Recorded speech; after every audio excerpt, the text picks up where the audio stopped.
Hello, hello. What's happening? It's your girls. It's your girls. What's up? It's Krista. And Lindsay. How are you guys? Timed that pretty well.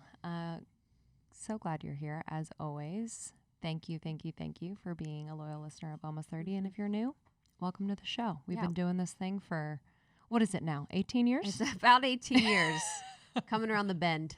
Coming around the bend of 18 good old years. Can you imagine us saying that Children. one day? Jesus Christ. Yeah, that would be interesting. Who was it?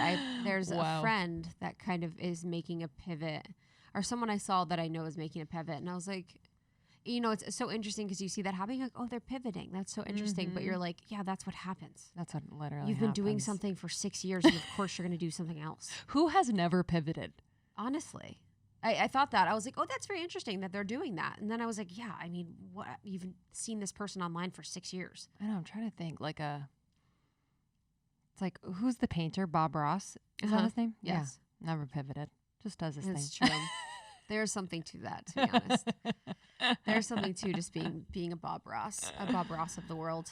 Oh, man. Well, it's funny because when we started the podcast, I feel like, well, first of all, our guest today is an OG guest and has been on the podcast a few times. And really, I feel like she put us on the map in a way, you know? As we put other people on the map, she put us on the map. Yeah, she...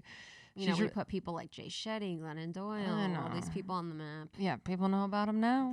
Literally. But yeah, Kelly LeVeque is here, but we started the podcast kind of focusing more on health and wellness and have had kind of an evolution. Yes, we still talk about it, but evolution through like relationships and sex was a focus. And then now it's more spirituality. But you can't talk about spirituality without talking about the body. That's sort of like the evolution that we had, where we realized that so much of this was related to the spiritual practices. And I think for me, I realized how much the conversation with the body or health was about my mental health. Mine was like more so like realizing that the body relationship to my mind was most important. And then, you know, kind of from mind, I went to spirituality. But I think I had to realize that the relationship and how I treat food, how I nourish myself really is a small part of how I live my life. Do I rush through things? Am I not fully present?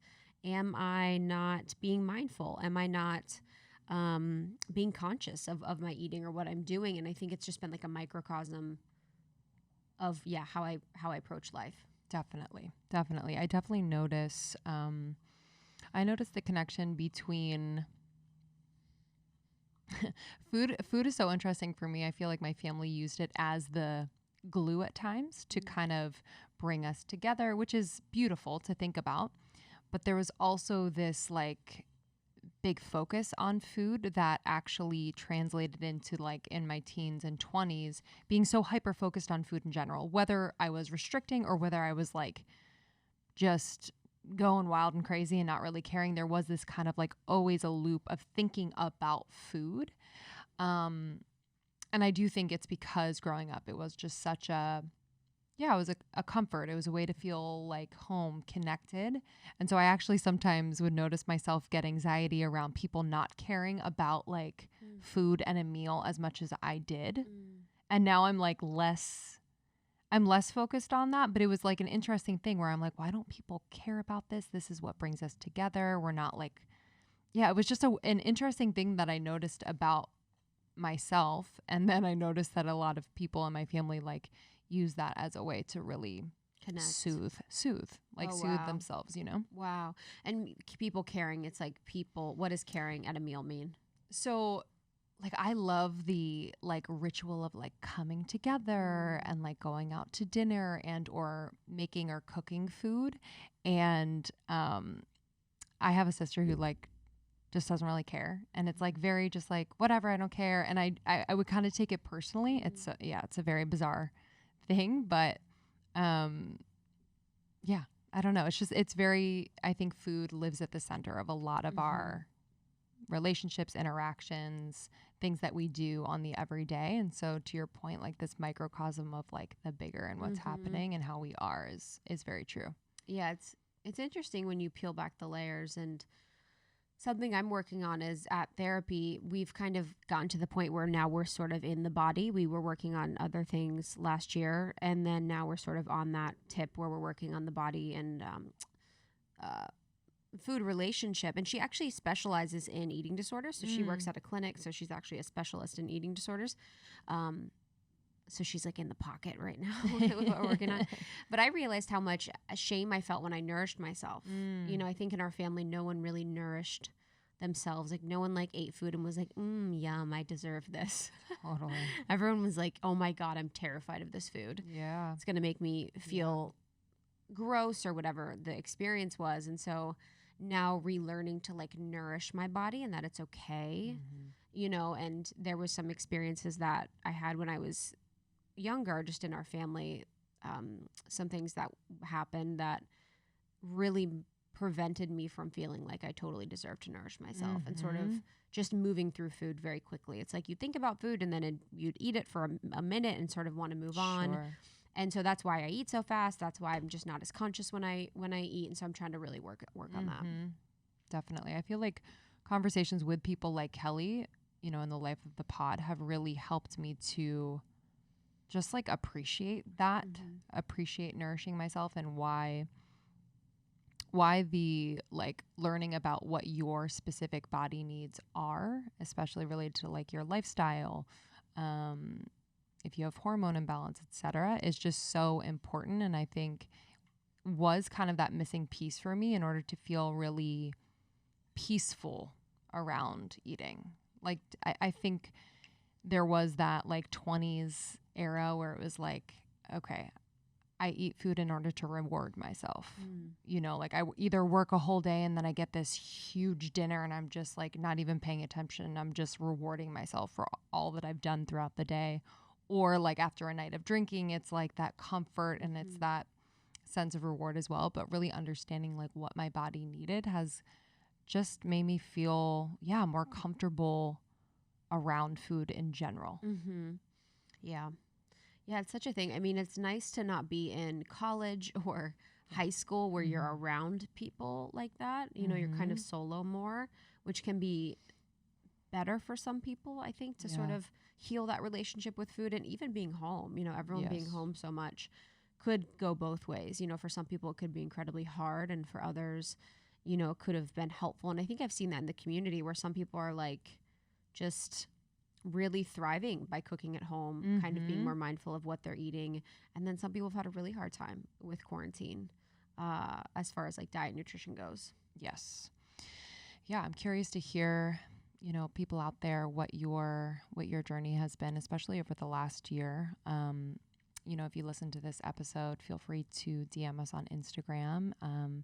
And there's so many resources that Kelly provides, which I love about her. So many free resources for people who are learning more about nutrition. Her newest offer, which is just incredible, is her Body Love Journal. So just bringing in that like reflective component to the everyday nourishment, I think is really important.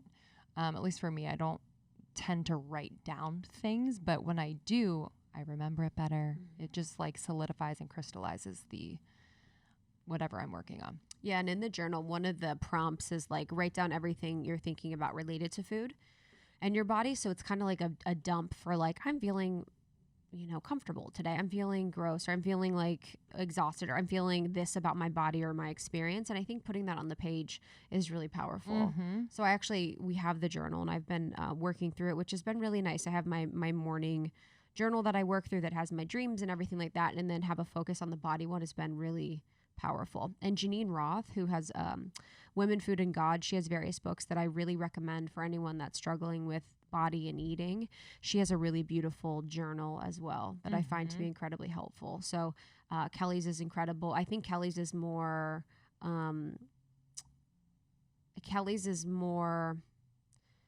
applicable for a first stage. If you're looking for more of a relationship kind of rewire and reset around food, I think Janine Roth is really powerful. I was actually talking to people in my DMs about this too, but there's also Dr. Shira. She has The Food Therapist, which is a really, really great book for healing your relationship with food. And then there's Eating in the Light of the Moon, which is really, really good about talking about how in history women have felt so much shame around eating and nourishing themselves, and that's a really powerful book. So those are some of my recommendations for anyone that's really working on healing their body food relationship, besides digging into Kelly's Kelly's stuff. Wow. Oh, I want to read that. That sounds so interesting. It's a really good one. It just made me immediately think of like, when you're on like a first date or something and you're like so hyper aware of like the other person and how they might be like, what you order, weird. How you eat. Because my relationship with my dad, I don't give a fuck around guys. Oh, that's good. Mine's only around women. Yeah. I feel uncomfortable around women. Mm-hmm. Very interesting. So I'd be on a date and be like, whatever, dude. Spaghetti! I'm at my sorority. I'm like, I've actually been bringing Kelly's Fab Fours back into my life. I went through a season of like doing them a lot. Yep. And it's just a tried and true. Yeah. It's the best. The Fab Four has changed everyone's game. So it's protein, fat, fiber, greens, and just making sure that your plate, whatever you're eating, includes that. And then also Kelly was talking a lot about in this episode how to make a healthy home, which is really, really beautiful, as a lot of people are moving. A lot of people are relocating. A lot of people are even switching apartments, or maybe they move back in with their parents. Really mindful ways that we can think about creating a beautiful nest and environment and experience that really leads us to better health in the end. Yeah, she was talking about the reverse osmosis water system. She was talking about a specific filtration system as far as like the air, the central air. I was getting a little bit of anxiety. I was like, I know all of these. Me too. And then she was also talking about, we talked about the new journal. We talked about how she's been doing with her second kid, and really this transition she's had after having her second baby to the more spiritual and emotional part of eating and food, which is really beautiful. So people come to Kelly a lot of times for the science. They really want to dig into what she has to say from that perspective. And then now she's really focused more on the spiritual, emotional part of eating, which I think is powerful. Yeah. And she also opens up just about the healing work that she did after her first birth. She had a traumatic birth with her first son, and as she was preparing to give birth to her second son, just what work that she did, and it was just really, really beautiful and super powerful. Yeah, that she took the time to really do that and heal that before the second birth. Yeah, so she details that, and we talked about in this episode. You guys are going to be obsessed. Element, baby. You guys. Element. So I didn't. I'm like actually drinking it right now. It's in my water bottle. Kelly changed it for me. Yes. She's like, hey, you can add more water and dilute it. Yes. She was drinking it during our episode. Yes. I'm obsessed. I drink it every single day. They have incredible flavors, but this is really an incredible no sugar electrolyte drink. And I've always struggled with being dehydrated. I'm not one that's just sipping water all day. I kind of have to remind myself. I have to force myself to do it. And this truly ensures that I am hydrated and also not losing minerals. Like it's replacing all the minerals I lose either in a workout or in the studio under hot lights. Like it's really great. I've just noticed a total increase in my energy every day. Yeah, it's really important that we stay hydrated in the way that we have the salt in our water. A lot of times when we filter our water, because especially in LA, I have like a triple filtration system that I use, then it really just makes the water nothing. It's almost distilled. So adding back in those important elements is really, really important. And this sort of sodium really helps people feel more energized. Kelly says she doesn't even have caffeine anymore. And there's no sugar, which is really important. I've seen other hydration beverages that are actually a lot of sugar. Yes. We've tried them before. And I remember I felt exhausted because it was this direct, either it was cane or beet sugar that made me really tired. It just spiked my blood sugar very quickly. And so Element's nice because it has a touch of stevia. And so these are little packets, and they're these little like hydration packets that you can basically throw in your water. You can put as much or as little as you want. And it helps you just drink water more through the day and actually be really, really hydrated. And Kelly is like obsessed. Yes. I mean, anything Kelly says, I'm like, okay. I know, same. Okay. So they're actually sponsoring this episode. So because Lindsay and I love them, we've been using them for a couple months now, and then Kelly recommended them again. And in this episode, it was recorded a few months ago, and we were like, we actually are not sure. And ever since she was like, okay, you guys need to put more water in it and like kind of get used to it. we've been loving it. I have Love the it. citrus salt in my container right now, and I wanted them to sponsor because I know so many people after listening to this would want to try it, and so I wanted to get you guys a discount for Element so you guys could try it because we love Kelly's Rex. So we have a discount code for you. As always, almost 30 is the code. So go to drinkelement.com. That's drinklmnt.com. I love the raspberry and the watermelon. What do you love? The citrus salt? I love citrus salt. It's like a freaking Gatorade. Really? It's like a straight I up have to Gatorade. try that one. It is so good. But you guys can get the sample packs, which are also really great. So you can try a bunch of their flavors. You can put as much water, as little water as you want, and they'll just help you stay hydrated and energized through the day. Awesome. Enjoy this episode. I would definitely share this with friends. Kelly is, and share all of her episodes with your friends. There's 4 of them. There's literally 4. And go to kellyleveque.com. You can learn more about her programs that she offers. She has an incredible program for pregnancy as well. So if any of you soon to be mama, she has a Fab 4 pregnancy course. She has her books, Body Love Every Day and Body Love. She has her seasonings. She has her protein. This woman is inspo. She's truly, yeah. And the other, you can just search Kelly LeVeque and then Almost 30 and find the other 4 episodes we've done. We went through the Fab 4. We went through her first pregnancy and her first birth. We've talked about all things science and health. So we're excited for you guys to dig into this one and enjoy. Hello, beauty. Homegirls. What's up? What's up, girl? I want a tour of the spot. Hair's looking Where fresh. Where we're at right now. Yeah. Where are you? Yeah, where are you? This is Chris's high school house, like where he grew up, actually his whole life. And this is the bonus room that used to have a pool table in it and some super sick wood walls. Wow. Did you ask if he had his first kiss in that room or bonus rooms? I forgot about bonus rooms. It's a thing. Is it we have a bonus room. Is it a Midwest thing? I thought it was just we had them. We had what them the hell is that? It's like, ooh, honestly, another room. I think it was like bonus rooms in the SoCal and basements in the Midwest. Oh yes, God, yeah, basements. dude. Oh my gosh. Well, So I was like, wow, I'm loving what you did with the place, Cal. I'm like, what? I know. What panels? I'm literally like a Rolling Stone, man. Since leaving Los Angeles back last May, we left because of mold.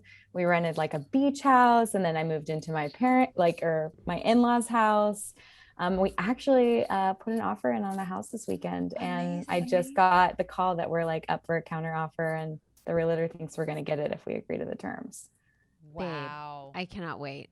I, for some reason, thought you had bought a house in Laguna or Costa Mesa. No, we were just renting this like cool beach house down there during COVID. We definitely would not have been able to afford that house. It was more of like hey, I'm super pregnant with our second kid and we're stuck in this apartment and there's a lot of mold. So let's find a rental. So we could rent it, no problem, but buying it would have been a different story. I can only imagine. We're rolling just because, we know each other so well, but I would love, I guess, just on the mold piece, because I've actually been very curious about mold. And so how did you guys know that there was mold in your house? And how can people tell if they're living in a place that has a lot of mold? Well, first and foremost, you want to think if like there has ever been a leak, water damage, or anything like that in a home. Another time where you might have mold would be if there's not great airflow. And so what had happened to us in Los Angeles is I was pregnant with Sebastian, and I was getting really hot at night because in LA, it's like 2 weeks of the year. And if you've lived through this, if you don't have air conditioning, it's no big deal most of the time because you get that like California, onshore breeze, and you're like, ooh, this is awesome. But then there's these like hellish, like 2 to 4 weeks in August or September where you like, if you're sleeping in a bed next to someone, you end up stuck together because there's so much sweat and you're just, cursing at each other in the middle of the night. Like I have so many memories of almost 9 years in that, like our apartment together, Chris and I, where he would wake up in those months and just be like, And I'm just like, bud. So what happened was, is we didn't complain, but we were just like buttering up our landlord, and we're like, please put air conditioning units in. Like, we don't care if it's like the ugly ones that like go out the wall of your apartment. So he put the air conditioning units in, and then we didn't open our bedroom doors. Then we would do our laundry, and we would hang our laundry up, and it would just create a lot of moisture in that room. And so what ended up happening is we weren't traveling anywhere because of COVID, and we opened one of our back closets to pull out luggage because it was like finally May after the first quarantine in 2020 in March. We're like, oh, let's go visit. We were going to go down and visit my parents, and we were going to, I was pregnant and I didn't want to tell anyone. It was like very new, actually it's St. Patrick's Day today. And we conceived Toshin on St. Patrick's Day All last year. So it's like a special day. But so it was so new. I didn't, we were going to go visit my parents for Mother's Day. We were maybe going to tell them, but maybe not. So we grabbed our luggage and we looked up on the ceiling, and there were black spore spots like all over. So it was totally visual to us that there was something going on. And if you've ever been in these like, any kind of like mirrored closets where it sort of hangs down a little bit, you'd have to like go in your closet and look up like purposefully to see something on your ceiling, right? And it was like there was so much that it caught our eye. And so my landlord, I love him to death, but he's old school. I'm like using lead paints. It's LA. We were lucky that he had like scraped the asbestos off the ceiling, like the cottage cheese ceilings. And I was like, hey, I really I am pregnant. I mean, he knew before anyone else. I am not comfortable with this. Like, I need you to either like put us up in an apartment and figure out, or in a hotel. We need to have it tested. I need to know what it is. And he was like, oh, Kel, we have mold all the time. Like, I'll just go in with some bleach. We'll wipe it off and we'll repaint for you. And I was like, yeah, that's not going to work for me. Like, mold damage is severe. It can cause neurological issues. It can cause developmental issues. I'm pregnant. I don't want to be breathing those spores into my body. And it's so hard to nail down. Like, I had a client in the past that had a mold issue that then really took over his nasal cavity, and like they couldn't get it under control. He kept having sinusitis is what they thought, and inflammation, and come to find out like he had a really strong mold issue that had basically, it was perpetuating itself in his own like nasal cavity. So the hard part is that getting someone to test mold, finding the right person, it's really difficult. I've even had people on my podcast to try to talk to me about like, how do we get the right person out there? I think, we're in the process of looking at a home. That's an inspection that I have to have figured out. Was there ever water leaks? Was there ever mold? Where was it? Can we break open a wall and see what it looks like? Because people can have what they think is seasonal allergies and really be circulating mold from, through air ducts and like all kinds of stuff like that. So I would say, I unfortunately don't have the expert at this point. I think talk to me in a month, because we're just starting down this path of like, how can we get the right person to do inspections at a very deep level, especially buying older homes. Like, people aren't buying, even if you buy brand new construction, which it's just few and far between if you're in like a city or a metropolitan area, or you're dealing with stuff that's built years and years and years ago. So yeah, and we live close to the beach, so there's just like way more moisture in the air. I would say, I'll try to get you guys a contact to throw in the show notes, but if anyone has ever had water damage or you're moving into a new home, I think that's one of the number one things you need to be asking is, was there water damage? Was there ever a leak? And really get someone in there to check it out. Wow. What's a typical protocol? Like, if you're working with a client who has mold or has been affected by mold, is there a certain protocol as far as like nutrition and lifestyle, or is it more just non-exposure? Yeah, no, well, getting out of a moldy place is obviously super important. And, but I would say there are mold protocols that naturopathic doctors, DOs, even functional MDs use, and they are a lot of times herbal and detoxifying in that regard. So it would be, I want to say like antibacterial, anti-mold herbals. And that just depends on the doctor and the client. Like I have had clients that come to me, I'm not a mold expert, but I have had clients come to me who are on a protocol from a doctor to fight mold. Got it. And it can be a long time. Like people can have a mold exposure years prior and be like dealing with the aftermath of it. I think wasn't that Dave Asprey's like, I think that was one of his beginnings into what he does, is that he was in a space with mold, and that was really impacting his health and his immune system. And I think we've mentioned it before on the podcast, but yeah, I mean, being in Los Angeles, I feel like you can see stuff on the ceiling where, you know, they just paint over it. And I think the conversation, I think this is interesting to talk a little bit about the conversation around like a healthy home. And, you know, for you guys looking for the home, what sort of things are you being mindful of when you're looking to buy a home, when you're looking to like create a space that you're going to have your family come and you're going to have your future kids and your kids now live? Yeah. Oh my gosh. You know, I've dreamt of this day for so long. I can't even tell you, because not because I was like, oh, I want to be proud and be a homeowner. It's because when you go to invest in your home and the health of your family, a lot of these things are really expensive to do if you're renting, right? For me, reverse osmosis water filter, like for my entire home, is super important. Like I want to know that the water that's coming out of my shower is filtered.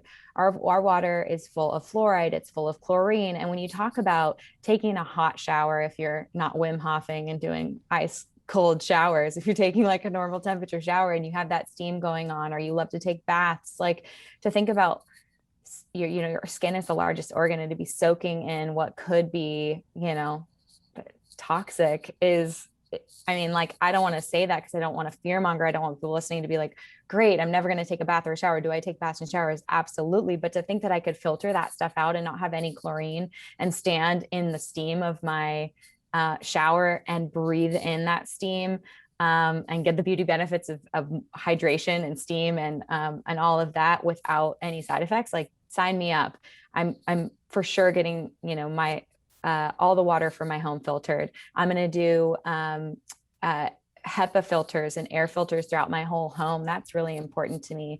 Investing in really awesome blackout curtains so that I can create that Vegas effect and really be, right now we have sticky little like black curtains from Amazon for my boys, but like to know that, oh, I'm not going to invest in one of those like pull down blackout, like professional curtains or shades if it's, again, just another place we're going to live in for 6 months, or we're renting it or something like that. So I think when you think about it, you want clean water, you want clean air, we want to support sleep. So when supporting sleep, we want to think about having a good air conditioning system and a heating system. One of the problems with heat is that heat is dry and it dries you out. There's no like humidifying effect there. So what you can have is you can have a heating, cooling, humidifying system that really keeps the air at the temperature and humidity that you want, based on where you live. So, so that is, just like base layer of like, okay, great. Like, what are we doing here to create that? What I've done in the past, I've done, you can get an affordable reverse osmosis for like one little sink in your apartment. If you wanted to do that, that's doable. And you add trace minerals. You can do like water delivery, like Mountain Valley spring water. We have Mend down here where we're living right now, which is like an alkaline, mineral rich water, and it's delivered to you in glass bottles. So there's definitely ways to like jimmy rig it until you get into the place that you want to live forever. But I am dreaming of having a bathtub where I'm like, this is my master bath, and like no one's been in this bathtub before me. Because like taking a bath in my LA apartment that had been there forever, and I'm like, this is so luxurious. Not sexy. Don't do that. That is so. And like our tub like will fill up to the top, and then I'll get in it, and it slowly just goes. So I only have like 10 minutes in it before it's completely done, and then I'm like laying naked bare in my tub. Just before we change, if we change, the benefits of water. What would be the benefits that people would see when they're having really high quality water, and what have you noticed when you're really prioritizing water that has great minerals and water that has been filtered? Yeah, I mean, well, the thing is even if you're using reverse osmosis water, it's pulling all the minerals out. It's pulling everything out. So like it's one of the most efficient ways to pull junk out of your water, like fluoride and things like that. But the thing that you want to remember is that you're pulling out the minerals, and minerals are what really keep us hydrated. So when people are drinking a bunch of bottled waters that are depleted of minerals, they could be drinking water all day long and peeing all day long, and their pee is clear and they're not retaining that water and not retaining that hydration. I think what's you know more isn't always better. You want good high quality water, and you don't have to drink like 3 gallons and say like, oh, I checked my box, like this is what I wanted to do was like drink 3 gallons of water. I think that's kind of silly. I'd rather people have mineral rich water. So if you're doing reverse osmosis, like I said, you want to add trace minerals, or you want to add electrolytes. Like I love Element, I talk about them a lot. That's company was created by Rob Wolf. He's like OG paleo community. But the hydration effects, like your mental stamina, everything, like your cells are primed to have like biochemical reactions when there are minerals present. So I am a huge fan of recovery. If I have I'm a huge fan of it because of recovery. When I think about clients who go into a lower carb lifestyle, they lean paleo or keto, they're purging a lot more minerals, and they're getting rid of a lot of water weight. But then you can have like flu type symptoms where you get a headache or you have the keto flu. And proper hydration has so much to do with keeping you from those side effects. So I can tell you, as a sleep deprived breastfeeding mom, like having electrolytes in my water, and I actually have them right now because I'll drink them either first thing in the morning or when I have something important where I need to use my brain and be on. Where I used to lean on caffeine, I don't. This is like game changer for me. I feel so much better, and my milk supply is higher. People are out there like downing lactation cookies and all this stuff, and I can stick to kind of the way I eat, and not even drink a whole bunch of water, but maybe like 2 or 3 of these a day max, and I feel great. Wow. Sip, sip. Yeah, I tried what's the sensitivity to like the saltiness of it? Yes. Because I tried them and I was like, I really want to like these. I didn't hate it, but I was like, this is so salty. Yes. So what is that? Is that telling me that I'm dehydrated? No, I mean, I think you probably don't salt your food as much as I do. I am not afraid of minerals. I am not afraid of salt. Everything that we've been told about salt causing hypertension, high blood pressures. We know in research that women with high blood pressure, preeclampsia, actually that adding salt decreased more than removing salt. And still you know, what people are being taught in medical school and what's coming out is like, oh yeah, remove salt and pull back on this. And we're just, it's totally backwards. And so I think probably I would make sure that you're putting it in more water. So at a minimum, I'm putting a packet in 40 ounces of water. So this is a 40-ounce Yeti. It's not a little one. I think people will grab it, open it up, and pour it in a 8-ounce cup or 10-ounce cup of water. And then you are drinking salt. That's pretty gross. So definitely dilute it. And that's another thing I'll do is I'll just throw like a half packet in one of these. And then later in the day, I'll throw the other half packet in. It makes me feel amazing. And I've had so many clients who have had cravings and have had such a hard time getting the sugar and carbohydrates out of their life. And not to say that I don't want to say getting carbohydrates out of your life, because let me rephrase that: processed, sugary, poor quality carbohydrates out of their life because they grew up on them like I did, bagel bites, Triscuits, wheat thins, all the good stuff. Costco kid. So I know what all that is. In being married to Chris, it's like he found a donut shop down here, and I'm like, buddy, it's not like a twice a week thing. Like, find yourself a holiday, let's celebrate. But it's just, for some people it works. So try it, dilute it, see how you like it. And if it's not for you, it's not for you. But definitely salt your food. Or if people don't want to pay for electrolytes, pink salt grinder, 2 grinds into your water first thing in the morning. I think that's way better for you than lemon or apple cider vinegar. Love it. Yeah, I think I need to dilute it a little bit more. So the last time we talked to you, you were in studio, and I know I miss seeing you. I can't wait to see you again. We were talking about your birth story. And I'm curious because since you've had another babe and just how you approached that second birth and what your feelings were around that based on your first birth experience and really how you prepared for that. Totally. Great questions. I love talking about stuff like this. Let's talk about this instead of food. Just kidding. I just think sometimes I'm a broken record, so this is a lot more fun. We love it. Don't worry. Don't worry. So I'm not sure if I told you guys last time, I had done 6 months of family and marriage and I think it was like loss therapy, grief therapy.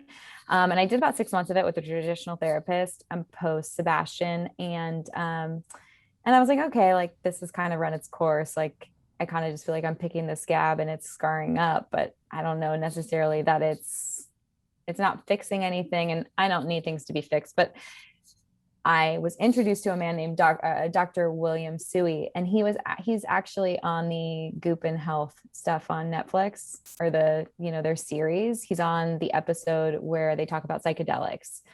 And I actually went to him for trauma release therapy and told my birth story to him. And the point of this is that at certain points, when you feel like you might cry, you lean into it and you allow that emotion to be released.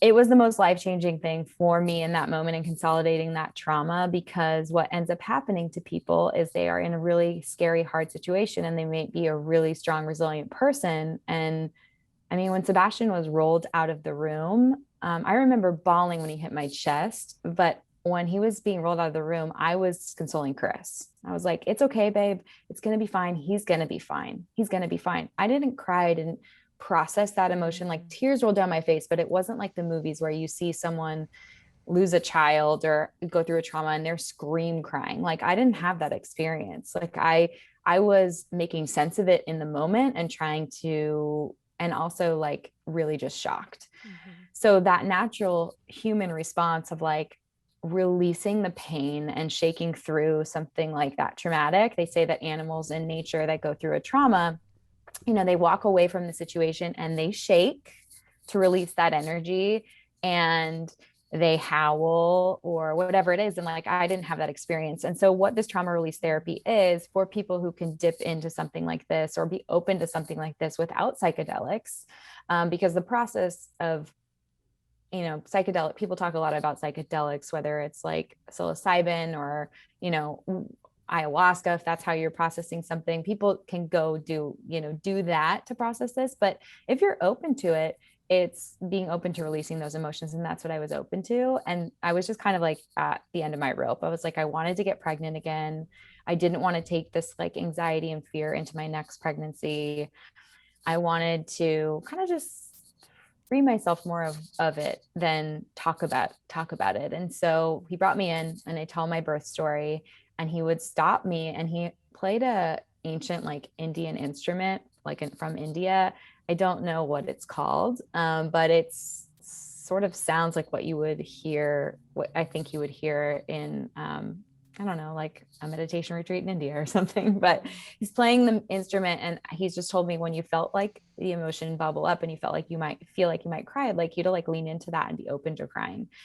And it was totally transformational. It was a 75-minute session. I cried harder than I've cried probably in my whole life. And he's like, if you need to move, if you feel like you need to stand up, like I was having an out of body experience. Like I stood up, I had to shake my arms. I had to unbutton my like high-waisted mom jeans because I couldn't get enough breath deep enough into my stomach to like catch my breath. And he's just like, you don't need to make sense of this. You need to process this. And that's what I did. And it was insane. Like I have clients who I know are holding on to the loss of a child through miscarriage, the loss of an ex-boyfriend or the divorce or whatever it is. And sometimes they're coming to me for food. And now I'm so much open to I'm so much more open to this being an avenue for healing for them before they attack, even like try to attack the food. Because especially if we've worked together and they had like all this gusto to do it, they come to me and they kind of peter out, and then I don't hear from them for a couple weeks, and then a month goes by or 2 months go by, and then they like raise their hand again and they're like, hey, I'm back, I'm ready, let's do it this time. And I'm like, well, these little failures to start mean that there's something keeping you from starting, really, and something that's driving binge behavior, eating or self-soothing. And it's just, we got to process this, we got to move this energy through. And you know, between my own experience and then talking to people who I look up to, like Katie Wells, Wellness Mama, is amazing, and she had this major 50-pound weight loss transformation, and her weight prior to that weight loss was where it was, but her eating and lifestyle and habits and the way that she took care of herself and her family is better than I could ever take care of my family in regards to like how healthful they were. Like you look at it and be like, wow, like she's setting the bar for making her own bone broth, having her kids eat sardines, like they're in her barrel sauna, they're all doing cryo, they're all doing functional movement and grounding and like all this crazy stuff. But like she worked on her own emotional things and the weight just started falling off, and she didn't change her diet at all. And so there is something to that. And so for me, being ready to be pregnant again was so important. And I can't recommend that enough. Like be open to the woo when it comes to processing outside of traditional therapy. Like if you're finding that you're hitting a wall with that, you might just need someone to hold space for you to process it. Wow, Cal. It's really powerful. Really, really powerful. Really powerful. It's nice to hear, and I felt like this during our last interview too, but you're so smart and you're so science-based and you're so articulate and you're so quick with everything.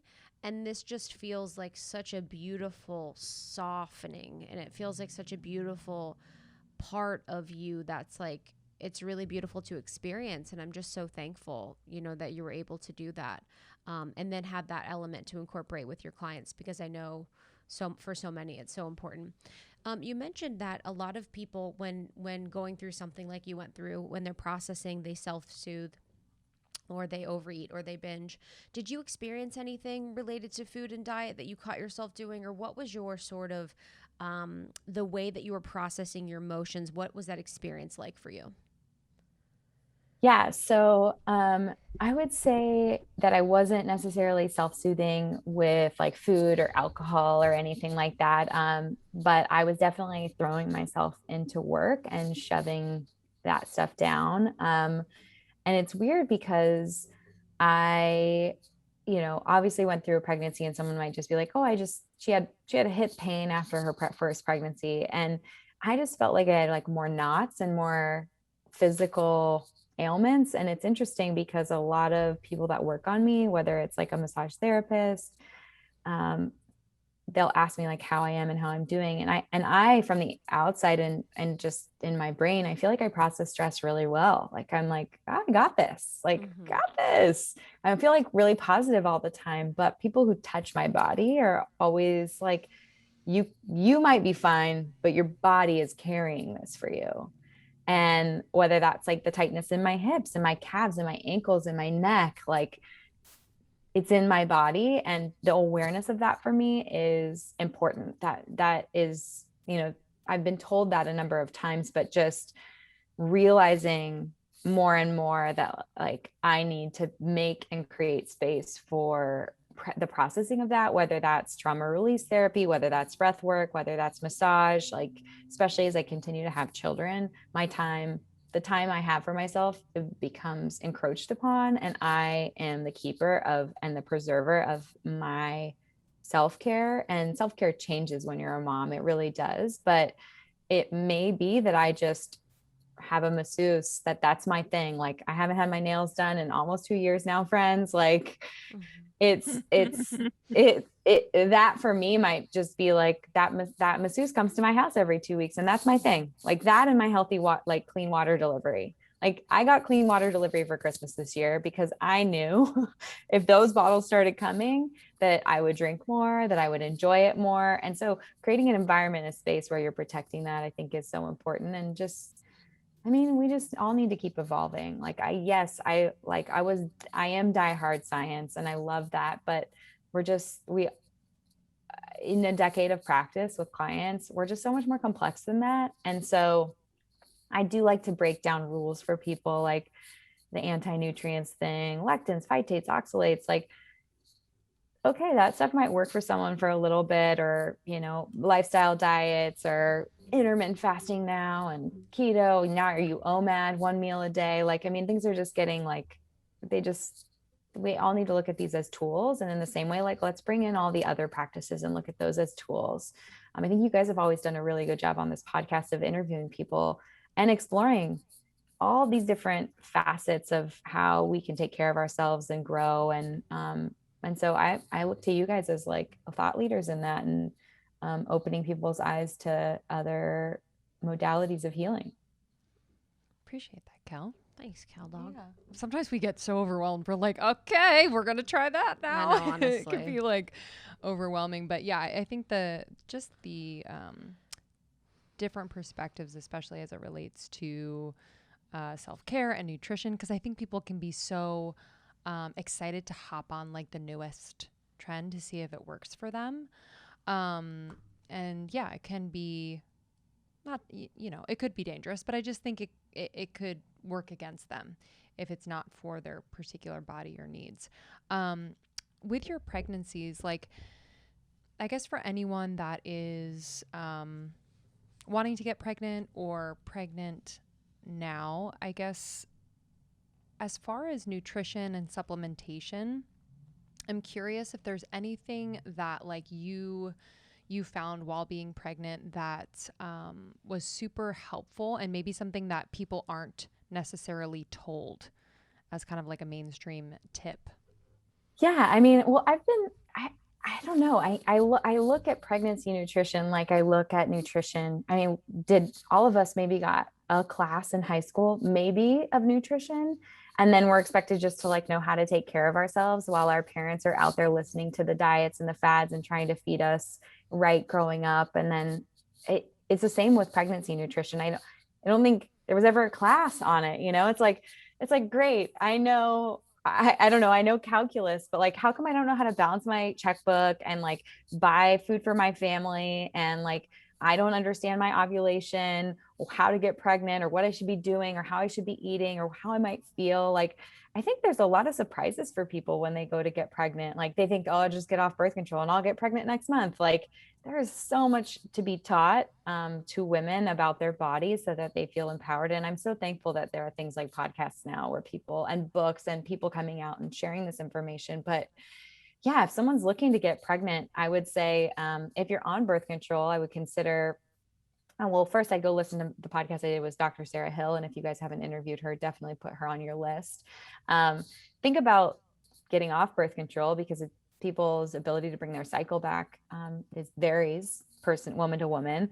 And then, get on a prenatal. People, I think, don't realize, like, they're like, oh, I'm going to think about getting pregnant. Like, get on that prenatal 3 months prior because your eggs are maturing, and your spouse or your partner or the person you're going to have a baby with, they should be upping their antioxidant load. They should be taking omega-3s just like you.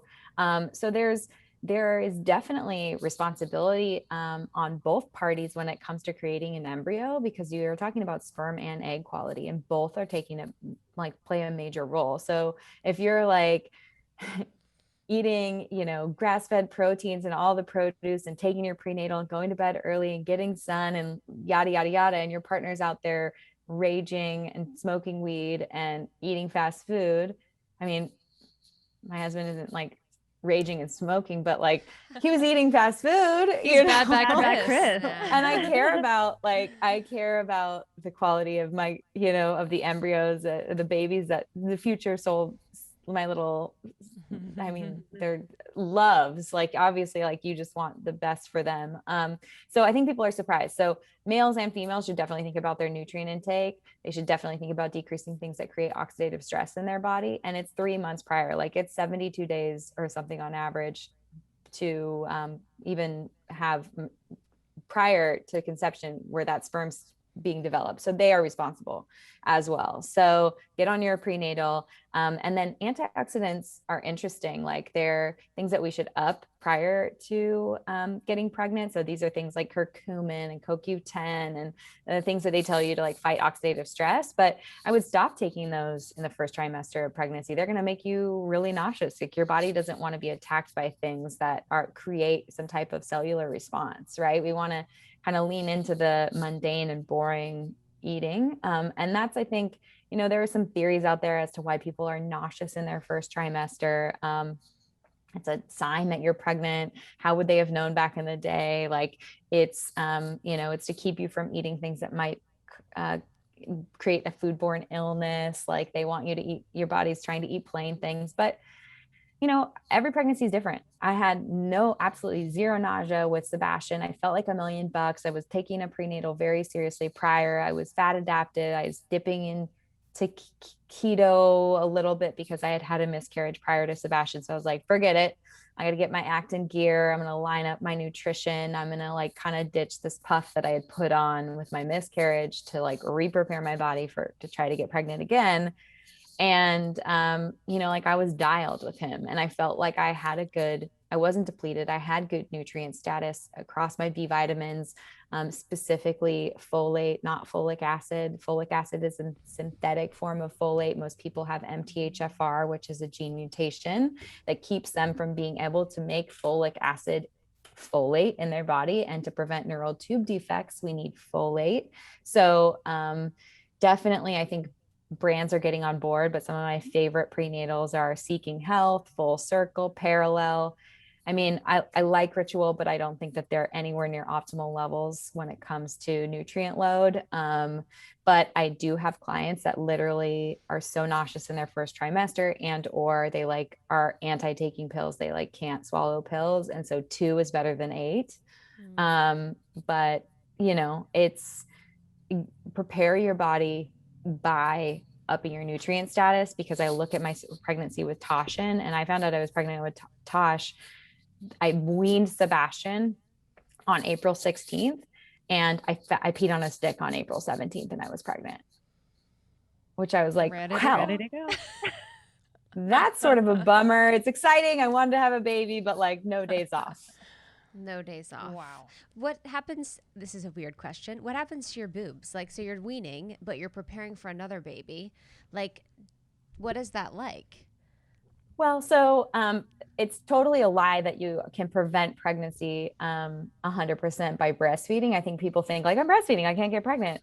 Right. You could totally ovulate at any time. And I think what ends up happening is you breastfeed less and less, and then your hormones start to return to normal, to a menstruating, to a place where you can menstruate again. But that's going to happen before your period, right? Like ovulation happens before we have a period, friends. So you can ovulate, get pregnant, and then miss a period. So I actually didn't have a period before I got pregnant. But I had weaned Sebastian enough. We were down to the morning feed and the night feed. So mamas listening know, like you're going from feeding around the clock, like right now with Tashin, it's like 7, 10, 1, 4, 7, 10. And then we skip that 1, 4 a.m. and then 7 again. So it's like he's attached to my human body right now 24/7. And so I probably am not in a place where my body's like, let's have another baby. But if anyone goes to formula, if anyone goes back to work and starts pumping, or notices, feels like they might be going into PMS, or like having PMS, like be careful, you can get pregnant. There's a lot of oopsie babies out there all the time, but your boobs just eventually turn into empty skin bags, and then you get pregnant and your hormones come back and they fill back up, And your hubby or partner's like, this is fun. And you're like, don't touch me. They're sensitive. No. It's a good time. I mean, I don't know. I really enjoyed being pregnant with Sebastian, and I enjoyed being pregnant with Tashin after I got through the nausea. But I do attribute some of the nausea that I had with Tashin to having low nutrient status. I got lazy with my prenatals at the end of breastfeeding Sebastian because he was eating real food. So I'd say those last 6 months, so stupid. I should have been really serious about it. But supplements are hard. Like you're like, I'm in the mode. I take them all the time, and then you're like, yeah, what just happened? My little pill pack is full, and I didn't take anything this week. So nutrient status is super important. Next time around, I would like to have a full period because I'd like to purge like old blood and like have a fresh little home for a new baby. Yeah, there's just a few things I would have done differently. Like I think I'll probably wean Tashin. I definitely will breastfeed him for a year, but I'll probably wean him like sometime after that and then have like 2 normal cycles and try again. I'm just a baby making machine. I know you soccer truly team are. We'll never forget it. This one's a soccer team. Have you felt any, you being in the public eye, have you felt any pressure? I just have to laugh. I know. LOL. But you're a freaking celebrity, Kel. what are you Come talking on. about? Like, let's be You real. guys are so funny. That's so weird. Babe. We actually have the We're a same few reaction years in when here. people say that. Yes. Yeah. Mhm. No, I help the celebrities. I'm not the celebrity. I know, but you're very well known, and I'm curious if you've gotten like any mommy feedback or any pressures, or have you felt any point where you're like, oh gosh, like did I make the wrong decision? Is this right for me? Or are you always like really confident? Look, like I'm a human. I'm going to make human mistakes and errors. I'm going to learn from my mistakes. I mean, I'll tell you, like being a mom is like, I mean, it's like a slap in the face every day. You're like trying your best with these small humans. You don't want to mess them up for life. You want them to feel loved. You want them to have a secure attachment. You want to make the right decisions for them the whole way. And you're learning. And I would say there's so much mommy information out there, like what you should be doing, what's the right way. You're drinking from a fire hose. So that at some point you have to turn the water down and let it drip and then take what you want from it and go try it and see if it resonates with you, if it works for your family. Like I can tell you, I can do a dozen things. You want to sleep train? You don't want to sleep train. You want your baby co-sleeping? You want your baby in your room in a bassinet, or are you moving them to their own room? Then you move into feeding them. Are you going to feed them purees? You're going to do baby-led weaning. Are you going to do, like mommy and me and all these classes? Are you going to be the kind of parent who's like, oh, I want them to learn in nature? And there's benefits. I mean, the list goes on and on and on. What kind of preschool are you going to do? You know, Reggio preschool? You're going to do a Montessori preschool? There's a totally different education. You're just like, passy? You're not going to passy. And it's like, whoa. Like, I want to keep my kid alive. I want him to be happy. I want him to feel love. I don't want him to feel judged for his emotions and opinions. And I'm going to try my best, but I'm also human. I'm going to have a short fuse some days. I'm going to be tired some days. And then some days I'm going to be the mom whose phone's in the car and I'm at the park and he's giggling the whole way down the slide. It's not going to be every day. I'm trying my best, so I try to be open and honest. I feel like I can be myself on podcasts more than anything else. I don't know what it is about like video and Instagram and all that stuff where I guess it's probably because some people take the time to write a really bad review. Like she's so annoying or whatever. But like, for the most part, I'm not getting that instant feedback of why would you do that? Or DMs like, a passy is going to ruin their palate. It's like, I know. I interviewed a pediatric dentist about it. And she told me as a mom and a friend, look, if Bash sucked a passy before you even got to hold him, and that's a thing for him, and you don't want to take it away yet, you can do bite extenders later in life, and he's going to be okay. As a dentist, do I want you to take it away? I do. I want you to wean it, but it also has to be the right time for you and for Bash.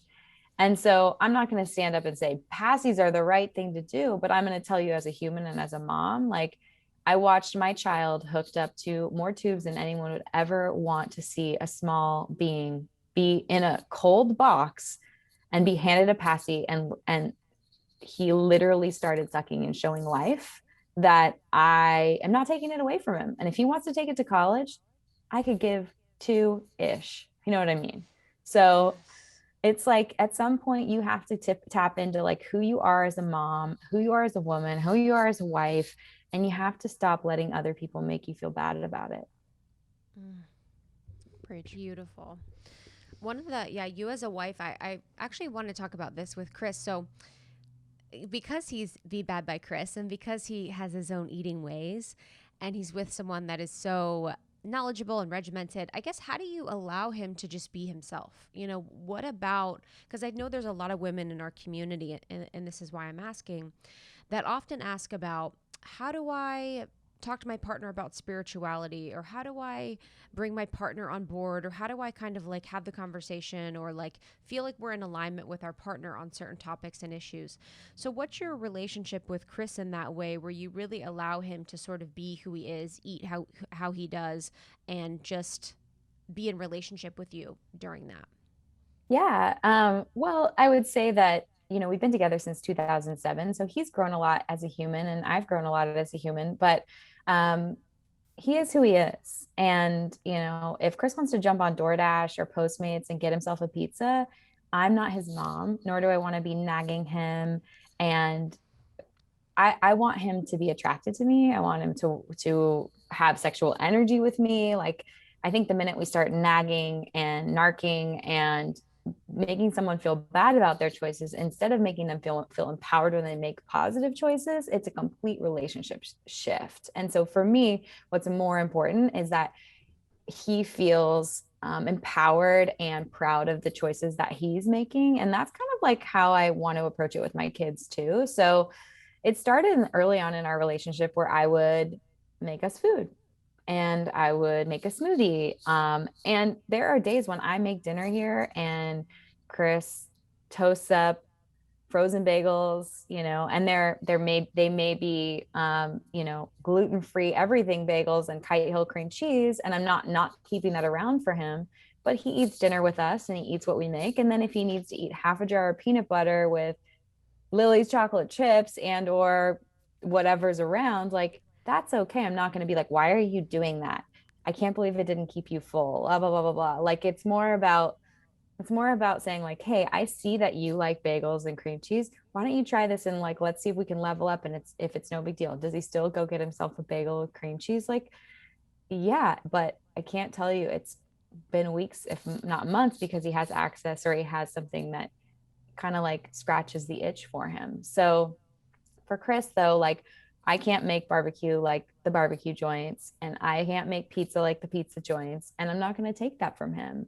I'm in a hope that we can, in the same way that filling your plate with the Fab Four kind of like encroaches on what would be the sugary processed things, like it just naturally weeds them out and doesn't allow for the same space for that. That's what we do. That's what I do with his foods. So I think be an example. Don't get your feelings. I used to get my feelings hurt a lot. Like I'd like make him something and be like, I really want you to like it. I'm that person. Like I want people to like what I make for them. I want them to be excited about what I introduce them to. I it's how I've been since I was a kid. And so I've had to learn personally to get over the fact that like if I make cookies but they're sweet laurel and I made them keto, that he's like, yeah, it just doesn't taste like chocolate chip cookies, but it's okay. Like, and I have to be like, I'm making this for me because I'm looking to enjoy this, and I'm making this to share with like my girlfriends who would rather have this than Mrs. Fields. And that's okay. If he's not 100% on board, he's not 100% on board. And it's really had a lot to do with me having to accept that. And then also just changing the dialogue to be really positive versus being upset with the choices I don't agree with. Mm-hmm. Mm. And I sometimes think like leading by example does penetrate their consciousness. Mm-hmm. Like if they're seeing how like good you look and how you feel and the energy, like there is something that rubs off. Both Chris and I have our Oh, wow. significant That's so others. true. I mean, Sean is wow. It's and unreal. He It's still drinks. amazing. Wow. It's unreal. I love it. What was in the fridge, or what was it like? He was here for 3 months, and Sugary cereals. Krista came over. She's like, "What is going on in Chips your fridge?" Ahoy. It was orange juice. Things I've orange never juice, seen in you know, which years. isn't bad in theory, but like he'll have a huge thing of orange juice. He loves cereal, so it's like Cocoa Puffs, it's whatever. He just yeah. But he loves he loves athletic greens, and he thinks that is his greens, like his serving. I'm like, "Did you get greens like for your dinner?" He's like, "I had athletic greens." I'm like, "Hey, it's a start, and this is where we start." Honestly, and think about it, like someone introduced us to health. Yeah, Someone so true. was a gateway for us into this world. Something got us curious about it.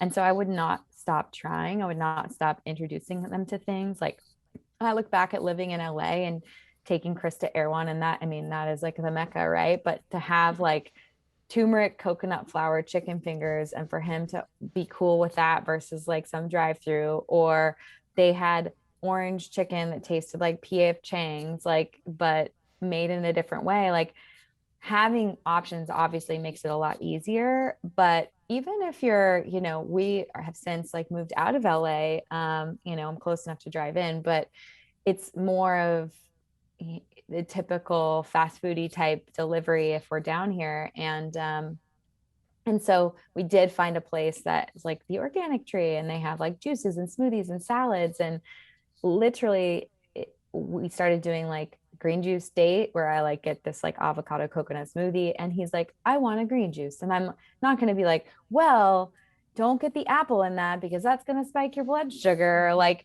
you know, it's who am I? You know, it's like now he's like, Bash, if I have a podcast or something, Dash, we're going to go on an adventure. Everything's an adventure in our house if we leave the house. So we're going on an adventure, and we're going to go to the Organic Tree. We're going to get, you know, they had like triple fermented sourdough avocado toast, and like, you know, the smoothie or the juice. And it's like, I'm not going to be like, get in this or get in that. It's like, this is a good little thing that they're starting to do together without me.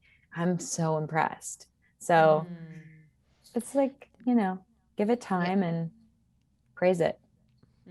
Yeah, yesterday we were in the car and Justin's like, wow, green juices are so much better when there's green apple in them. He was like drinking. I was like, I know, man. I totally know. Like, I literally totally know what you mean. We on trips have to do like, we'll do 2 breakfasts or like 2 dinners sometimes, because we'll go to like my place, which is like Organic Tree. He always calls my places, he's like, oh, we're going to the Green Rainbow. Like he always like thinks of the buzzwords that are my place. He's like, oh, the Green Rainbow Tree or whatever it is. And then his are always like some sort of like carnivorous meat place. But yeah, it's something that I see as like funny and endearing. And I also noticed just in my personal life that, you know, my relationship with food is so much more like emotional. It's so much more loaded than his. His is like, I'm going to order and eat an entire pizza once a month because I feel like I want to do that. And it's not as like, you know, there's just not that like extra energy there that I also realize is something that's really beautiful. I'm like, oh, the freedom that you have with like your relationship with food when you do allow yourself to eat these things or eat in this way without that second guessing is like beautiful. I'm like, you're almost lucky. So it's like, I'm lucky because I have the awareness of all the food. I eat really well, but then also you kind of have the awareness too much at times. So I think it's really beautiful that there's like that balance. That resonates with me so much, just because I think I've had male clients, and you know, this intuitive eating thing is like so popular right now, and it's been around for such a long time. It's just like, I feel like it's like fashion. We're like, are we wearing bell bottoms or crop tops back? Yeah, Like, oh no, we're in the wide leg jeans. I'm not ready for that. Like, you know, take me back to the skinny jeans. But that's how it is with diets and lifestyles. It's like, it's just reimagined Atkins, or it's reimagined whatever, you know. And intuitive eating's been around for a really long time, but men are so good at intuitive eating. I have a very small percentage of men that are not intuitive eaters, and are a little more emotional eaters, but it's like the absolute opposite with my female clientele. And it's just because we just have more emotions, we have more hormones, we have more to process, we have more on our plate. No offense to the men listening, like we just we have more hats to wear, and we're expected to kind of like do it all and keep a smile on our face and but also be in your size 2 jeans and do the working out and all those things that make your body look like that before the kids wake up so that they can have these pancake breakfasts that are green because it's St. Patrick's Day. Oh god. Kill It's me. true. It's true. There's truly so much on our plates. I do want to talk about the journal because I think it's just such a beautiful support system for people, especially if they're, doing the Fab Four. And I love what you teach because it is such a full 360 lifestyle change for people. And I loved the emphasis on mindset in here because I think it's a piece that we forget about. We're like, no, let me just like get exactly what I need to eat. Tell me what I need to do for a workout and I'll do it. And then I'll see the change. And yeah, that missing piece, that mindset piece, or even, with your example of doing that particular therapy after traumatic birth, it was like that piece that really allowed for the space to heal, to change.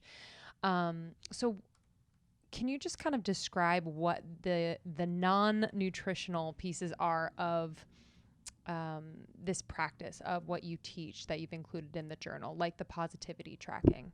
Yeah, no, I think positivity tracking is the most transformational because it's gratitude journaling, but with like a different spin. I think, when it comes to setting goals, when it comes to change, we always take these we have these really big, vague goals. It'd be like, I want to lose 50 pounds. And you're like, how are you going to do that? What are you going to do? What's the steps to get you there? Like, I'm going to work out 10 minutes a day for 5 days a week to be for this, to do that, and you like actually make it a tangible goal and with something an action item, an action step. So positivity tracking is like gratitude journaling. Like every time I sit down with people, or if you've ever done like a gratitude circle with someone, they're like, I'm really thankful for my health. I'm really thankful for my husband, for my kids, or I'm thankful for my house or my dog. And it's like every day they're writing down, I'm thankful for my dog. I'm thankful for my dog. And you're like, okay, but like, how is that changing your outlook every single day? And you're not going to change your outlook of your day without getting specific about what you're thankful for. Like, for example, it is St. Patrick's Day, and I have a big balloon rainbow that was dropped off in our driveway this morning for Sebastian. And I'm actually thankful that, he had a meltdown when he saw it. He doesn't like surprises as much as mom and dad, but I'm just thankful that I had the foresight to do that because I'm trying to make holidays in this COVID quarantine lockdowny life really special for my child. And that would be something that I would write down. Like, I'm so thankful that, Bash had a special St. Patrick's Day today, or, the look on his eyes when he finally got over the tears and realized that this was actually fun.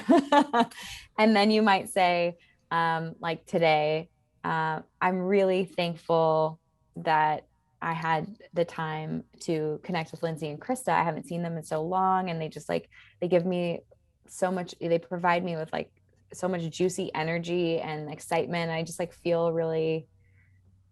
I feel grateful that like I know you women, and that like you are impacting so many people, and that I have the opportunity to sit here. I've been a guest before. Like, thank you for bringing me back. Like, that'd be something that I'd write down. And so what ends up happening is, instead of just being like, I'm thankful for my dog and my house and my kids, you start to notice what you're grateful for in the moment, in the moments of the day. So it isn't waiting till the end of the day to be like, this is happening. It becomes a practice that then is integrated into your day, where in the moment you're like, this is really special. This is so awesome. This is so funny. This is so great.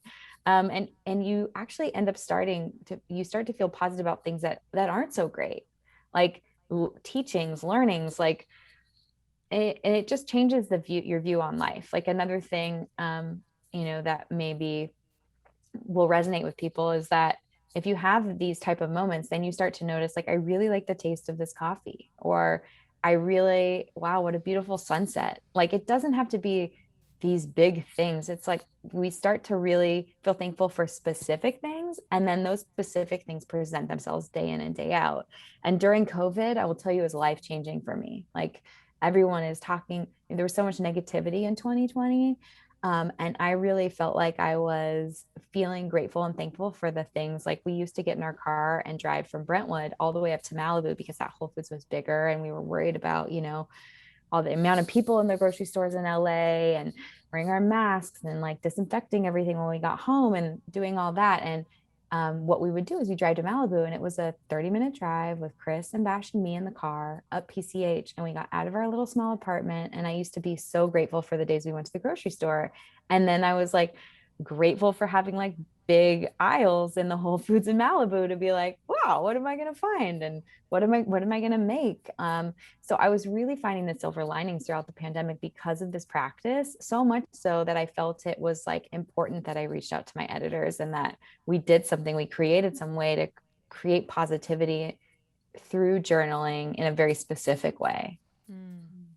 Yeah, it's really powerful. Yeah, I can't wait. I can't wait to do it, to be honest. I think it's beautiful. And then it's nice too to see the additional component of like writing your thoughts and emotions out of your head and out of your body and onto the page. I'm really excited about this. Truly. Well, I could talk to you for the rest of my life, to be honest. So the only other question I wanted to ask is really off topic, but I kind of need to know it. I was thinking about like, what do I want to ask my like guru? Gluten-free foods. If you're not gluten-free, should you be eating them? Wait, gluten-free foods, if you're not gluten-free, should you be eating them? Yes, sorry, if you're not celiac. Yeah, I mean, so here's the deal. Like, I think gluten-free on the side of a package can be like as just as much of a marketing term as like low fat was back in the day, because there are gluten-free foods made of rice flour, and we can say like actually rice flour versus like a sprouted wheat or it's sourdough made in a traditional way with minimal ingredients. Then you look at the gluten-free package and turn it around, there's like 45 ingredients plus fillers and gums. I'm like, no, like if you don't have a glutinous issue and you're not having processed foods very often, I would say go for traditionally made foods with minimal ingredients. And there is a lot of research connecting gluten with everything from like autoimmune disorders to digestive issues in PubMed research. But I think people won't know if gluten affects them unless they cut it out of their life for 2 to 3 weeks and then bring it back and reintroduce it and see like, how do they feel? Do they have bloating, gas? Do they have discomfort? If you have a headache, if you have brain fog, like if you notice a symptom post reintroduction, then you may be intolerant. And so I would consider not eating it. But gluten-free packaged foods over gluten-filled packaged foods, like you really have to look at the ingredients, and you have to look at the nutrition, and you have to look at the blood sugar effect. Because if I'm looking at a weird gluten-free food that has a million ingredients, or I'm looking at, organic triple fermented sourdough bread for Sebastian, like I'm going to pick sourdough bread. Yeah. I never feel good when I eat gluten-free things. Yeah. It's weird. So that's why that's a Feels good hard question. to digest. Yeah, I'm like, why do I? And I have an iron stomach, and it always surprises me. Yeah, I completely agree. I'm like, huh. That was why I was like, oh, this doesn't feel as good. Mm-hmm. Yeah. Yes. My question for my guru is having to do with non-dairy milks. And I know you've spoken about this, but I kind of want to get it straight and clear on the pod. I feel like I kind of change what I'm choosing when I either get my coffee or lattes, and I always try to see behind the counter like what brand they're using. Totally. But can you kind of walk us through like anything we should be aware of when it comes to non-dairy milks? Like oat milk is super popular right now. I want to make sure that there's not some shit in there that's making it taste really good that could be potentially harmful or agitating any allergies or creating inflammation. Yeah, I mean, well, first and foremost, it's really interesting because just in explaining, I'm currently writing a Fab 4 Under 4 nutrition course, and I had my pregnancy course come out last year. But that's one thing that you're told with like kids. You're like, okay, well, if you're weaning them from your breast milk and you're going to introduce, what do you introduce? Do you introduce cow's milk, goat's milk? Do you introduce coconut milk, almond milk, flax milk, oat milk? You start to compare the nutrition of these. I want people listening to understand that like a milk squeezed out of a nut, a seed, a coconut, an oat, this is not a significant source of nutrition. This has been soaked with water and blended and put through a nut bag to create creamy water, but there is not a significant amount of nutrition in there. So that's one thing you want to remember. This is not the replacement for eating whole foods, wild proteins, veggies. Like, we're not getting significant nutrition here. It's something that's making your coffee taste good, making your smoothie a little bit more creamy. But I would definitely take another look if you're, giving your kid almond milk. I would say, like, let's make sure they have a solid diet. Like, my son Bash drinks almond milk. He has a dairy allergy. But the kid eats red meat and salmon and veggies like it's his job. And his brother will probably torture me and do the exact opposite. We'll find out. But when it comes to these nut milks, then you want to say, okay, the same way that we look at gluten-free products, what's included here? Well, you want the nut or the seed or the grain, right, to be the number one ingredient with water, those two.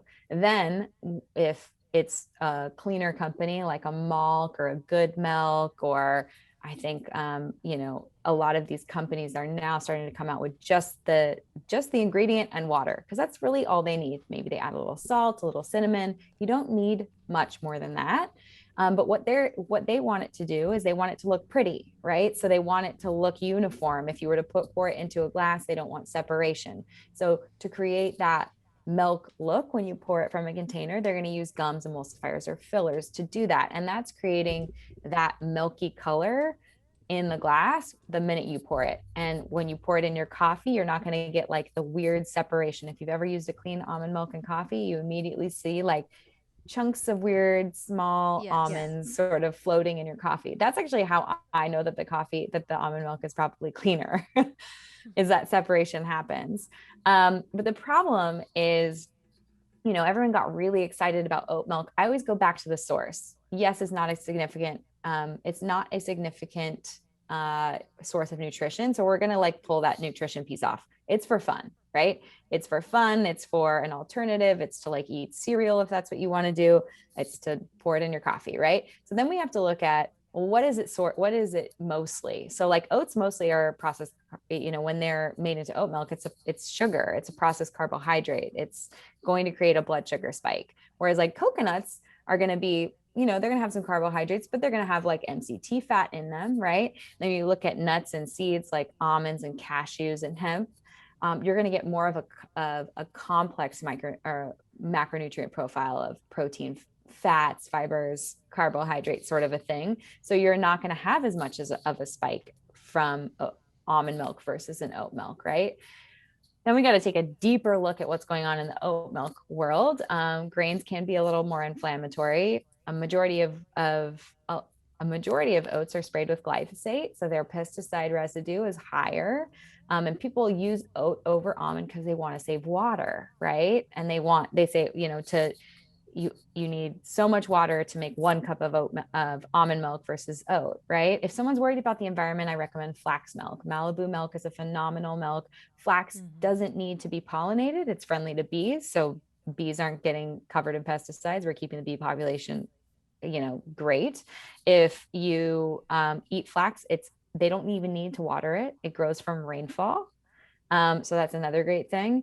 And so, and because it's a seed versus a grain, it's going to have more of a protein, fat, fiber profile versus a mostly carbohydrate profile. And the kicker with oat milk is the majority of oat milks, because they want to create that foamy latte consistency, they include rapeseed oil. Rapeseed oil is canola oil. So that's going to create, when the barista frost that up, they may not need to add as much sugar as they would to a barista coconut milk or barista almond milk, which they're adding sugar to create that sweet and froth. They're now adding rapeseed oil. So unfortunately, canola oil or rapeseed oil is an industrial seed oil. Heating it's going to oxidize it further, and that creates more inflammation in the body. And if someone wants to learn about how we put on fat and the differences between the types of fat that we put on, either putting fat into an existing fat cell or creating new fat cells, Dr. Ben Bickman on my podcast goes into how your body does that. And unfortunately, in his research, he's been able to uncover that industrial seed oils, which people depending on who you follow, will say they're bad for you, or they don't really, it doesn't really matter. Unfortunately, in his research, he's showing that it lowers insulin sensitivity. So when we're having these oils, it creates a type of fat growth that creates inflammation, it creates insulin resistance and an inability to break that down and use it for fuel. So I personally, if you want to do oat milk, I would do gluten-free, glyphosate residue free if you can find one. I know Malibu Milk came out with a oat milk flax blend that is the first that I know of glyphosate residue free brand. And it's sugar free, and they do vanilla, and it has a little cinnamon in it, so it's pretty good. But make your own. It's so easy. Organic, Bob's Red Mill or Now Foods oats, soak it in water, blend it up, add a little splash of vanilla and some cinnamon, and you're saving money, and you're not having the oils in your milk. Dang, Sorry, was that like a class on nut melts? I like that. I love it. I love it because I'm the type of person that I hear certain facts, especially that you say, and I'll never forget it. I know, So never. I'll be at the coffee shop and be like, got it. Okay. Yeah, and if you want, important. if you want, like I know Oatly, or was it Oatly, just launched at Starbucks. Like Starbucks is now going to be offering oat milk like nationwide as of like a week ago or so. You heard it here first, friends. I'm and scared. Does that mean it's not good? it's going to become really popular. The brand that I think that they picked up, and I'll let you know, I'll double check, is the one with rapeseed oil. Because I think they do Khalifa too, which is super sugary, and then their coconut blend is like atrocious. Or like, what's that Pacific? Sorry, I don't want to shit yeah. on brands. Yeah. But Pacific is actually pretty good. Pacific does it with like minimal emulsifiers and fillers, and they do have a barista blend. Most coffee shops, like the hipster coffee shops in LA, they're going to be using a barista blend because they want their coffee to taste good with the nut milk, So there is, the people that have the most success are the ones that don't need all the lattes when they go out, and they're like, I'm going to have a cup of coffee. But That's true. bless those people. I am not that person. Like I have to have a splash of something. It's a little bit like motor oil if I just have a cup of black coffee. So I used to actually get my coffees at Whole Foods because they use an unsweetened organic almond milk. And I wasn't paying those LA barista prices, and I could get some groceries when I was there. Dang. Genius. I love that. Genius. Also, I think Sweet Green, their dressings have rapeseed oil in it, right? Yeah. And there's been like, I've had people DM me when I go to Sweet Green. Did you know that the spicy cashew dressing has safflower, sunflower? Here's the deal.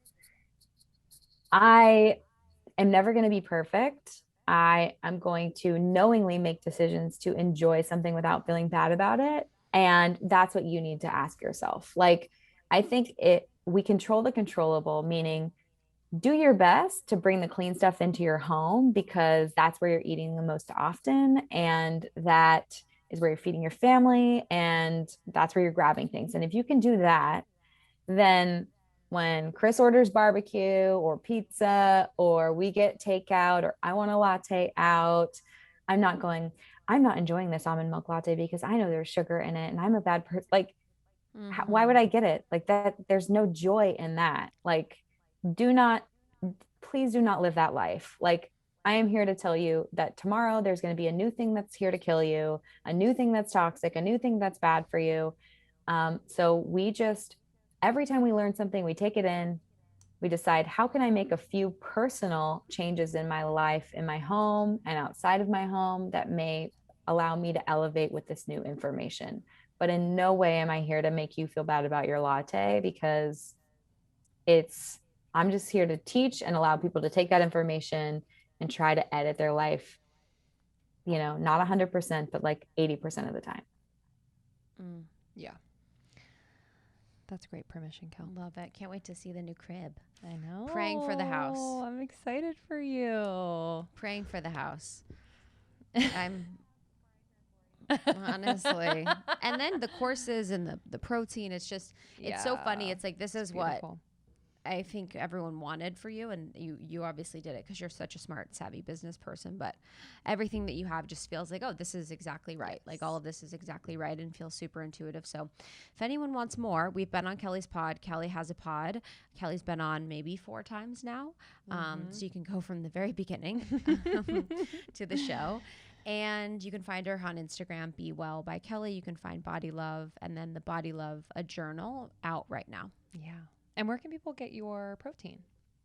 Oh, well, so I'm on Amazon and they can buy it on my website as well. So grass-fed Baller. beef Great. isolate, chemical-free extraction, all your collagen. Damn. So good. So is beef isolate whey or is it collagen? No, beef isolate is, you know how you make bone broth? You take bones and you stew Yes. it down. Well, those bones don't have any meat on them. So what you're getting is collagen amino acids. So we have fleshy bones, meaning not like, oh, it's like a T-bone steak, but they just contain a little bit more muscle meat and they drop down in there and you make it just like bone broth. There's no dairy at all. Okay. Wow. I was wrong. Thought it was It's whey. delicious. It's so, so good. I highly recommend. Well, we love you. Thank you for making the time as always. And I can't wait to squeeze you in person. I know. Yeah, I know. Honestly. We'll Love you guys. Thanks for having me. Love you. All right, we'll love see you later. ya. Go back on Bye. dates. Bye.